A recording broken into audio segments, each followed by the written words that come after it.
Saudara-saudara yang terkasih, dalam minggu Prapaskah yang keempat, Yesus menyembuhkan orang yang buta. Kebutaan atau cacat fisik itu memang selalu membuat seseorang tidak bisa bertumbuh, berkembang, sehingga banyak saudara-saudara kita yang mengalami hal tersebut, lalu seperti orang yang kehilangan harapan.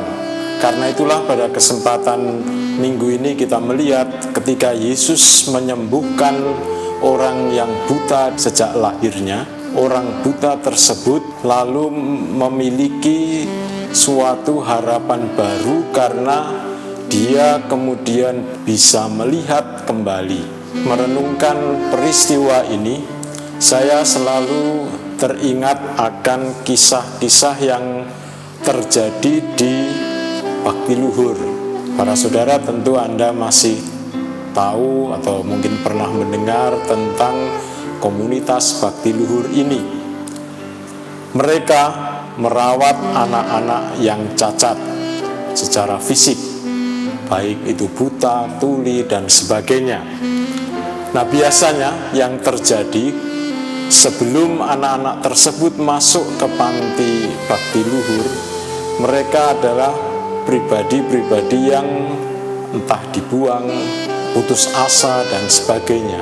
Tetapi ketika kemudian mereka mengalami kasih dari para perawat dan para suster alma, maka ini seperti orang buta di dalam Injil tadi, mereka lalu mengalami suatu penyembuhan, mereka memiliki harapan baru kembali.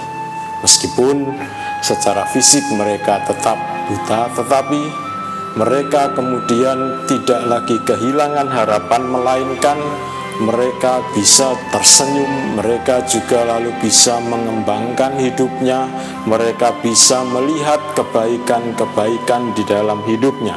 Inilah yang selalu terjadi ketika Yesus memberikan kesembuhan, memberikan terang atau menjadikan mata orang buta itu melek, maka Yesus itu memberikan harapan baru, memberikan terang baru. Kemudian para saudara yang terkasih, menurut saya juga menarik ialah reaksi atau kelanjutan dari kisah orang buta ini.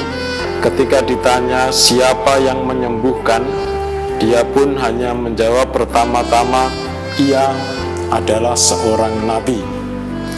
Tetapi kemudian ketika lalu dia bertemu dengan Yesus sendiri, ternyata ada suatu perkembangan iman. Dia tidak lagi menyebut Yesus nabi, melainkan dia percaya bahwa Yesus adalah putra Allah. Jadi seseorang yang mengalami kesembuhan, yang mengalami terang, menjadikan imannya itu bertumbuh dengan maksimal. Pertama, orang buta tadi tidak mengenal Yesus. Kemudian ketika dia disembuhkan, dia lalu melihat Yesus sebagai nabi. Kemudian ketika dia bertemu kembali dengan Yesus, dia lalu mengakui dia adalah putra Allah.